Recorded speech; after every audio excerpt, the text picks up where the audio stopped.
Good afternoon mga idol. Ito magbigay tayo konti ng konting ah, review sa ano natin. Nabili natin na GoPro Hero 13.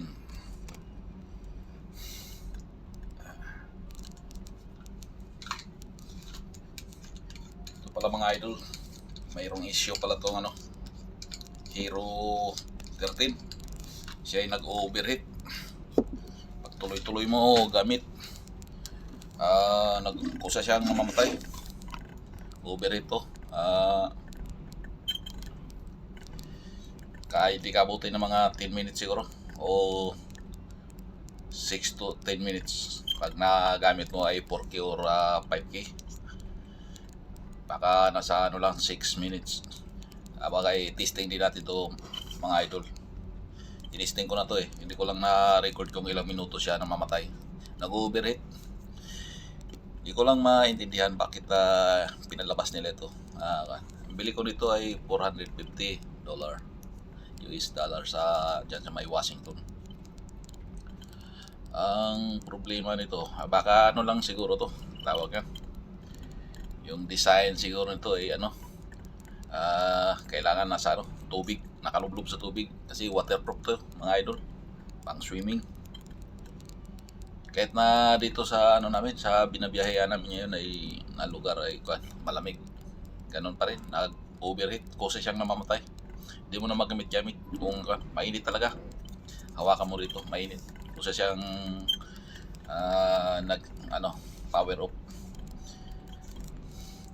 Natin to, i-testing natin to mga idol. Isabay natin dito sa itong Hero 4, GoPro Hero 4. Hindi naman to nag-overheat. So maganda to mga idol. Kaso nga lang hindi siya waterproof. Yung isang camera ko XDB. Tagal ko na itong ginagamit. Tingnan natin itong Hero 4. Natin sila mga idol. Magagawa ko ng video kung sino maunang maglulubat. Yan ang idol. Ito yung Hero 4. Hindi siya nag-overheat, kaso nga lang hindi siya waterproof. Yan o. Kasi mga maraming butas dyan, papasok tubig. Ito talagang silyado. Hindi siya yung Hero 13 natin, silyado yan. Diba pag pinubuksan natin yan, yan o. Yan. Dito na yung battery. Ito yung battery natin o. Yung battery niya iba. Parang battery ng yung mga malaking kamera.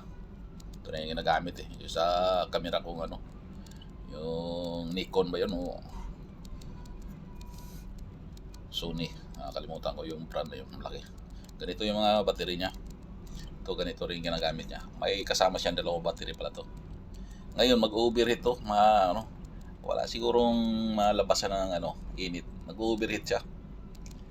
Yan. Binilang ko na rin siya ng power bank dito. Dinire ko siya dito. Kaso naghanap siya ng more than 3.5 volts ba yun? Hindi pwede yung nabili na power bank. Subukan ko na maghanap ng mga more than 3.5 or 5 volts. Kalimutan ko.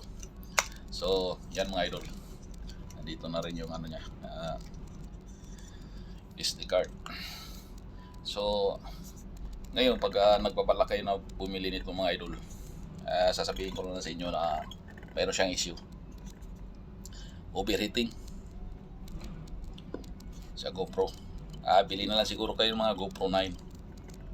Yung GoPro, yung mababa na mababa. Ewan ko lang kung nag-overheat din yun. Basta itong itong GoPro 4, hindi nag-overheat to. Ganda yung battery niya, hindi siya parang built-in siya dun. Ganito built-in din to So itong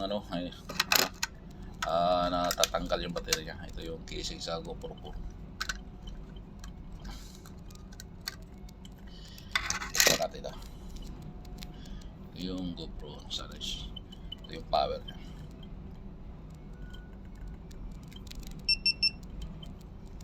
Tingnan natin kung full pa siya.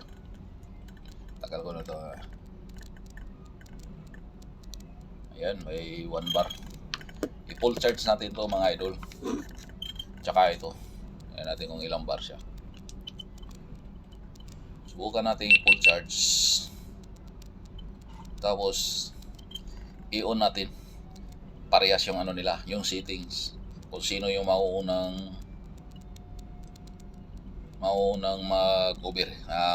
mag-power off. Basta ito, kahit hindi siya lubat, mag-power off siya kusa kasi overheating eh. Overheating. Yung ano ko rito. Ang mahal pa naman bili ko. Ito may nakita ko sa Japan, ganito rin. Hero 13. Kitang-kita ko dun, 200 lang binta eh. Kaya binili ko na lang yun. Pero ito sa Washington ko nabili. 450. Yan mga idol. Ayun. Pag nagbabalak kayo ng bumili nito, nasa inyo na yan. Sa sinasabi ko sa inyo. Siguro kung yung ano nyo, yung paggagamitan nyo nito ay nasa ano, sa tawag yan, sa ano kayo, divers. Lagi kayo nakalublob sa tubig. Baka siguro tatagal yung battery niya. Ay yung ano niya. Hindi siya baga kasi nakalublob sa tubig. Ito silyado talaga. Oh. Kahit ilublob ng tubig to, lagyan mo lang ng floater to para di mawala. Pag nagano kayo, photoshoot, the diver sa tubig. Ito maganda to. Yung ano niya, yung quality ng picture nandyan. Lahat wala akong masabi. Ganda, super talaga. Problema ko nito ano, overheat. Tuloy-tuloy mo record. Lalo pag gano ka, motor. Hindi pwede siya pag nagmumotor. Kusa siyang namamatay pag overheat na. Yung ano ka, may power bank, pwede siguro kung makadrive siya ng power bank. Tanggalin mo lang yung battery, bali direct na siya. Yan, pwede yan, driving. Kaso nga lang, saan siya ilagay? Ito, para ano talaga siya eh. Waterproof. Walang papasok na tubig oh. Kaya siguro siya nag-overheat. Ewan ko kung paano nila design yan. Basta itong isa, hindi nag-overheat. GoPro 4. Yan, subukan ko ito pag i-compare natin yung dalawa. Ito wala namang problema to. Tatagal to. Battery nito, tagal.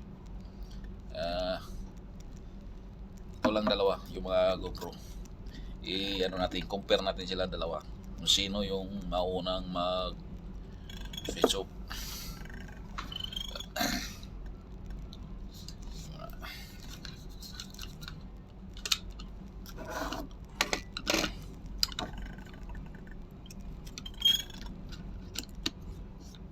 Full charge natin ito mga idol.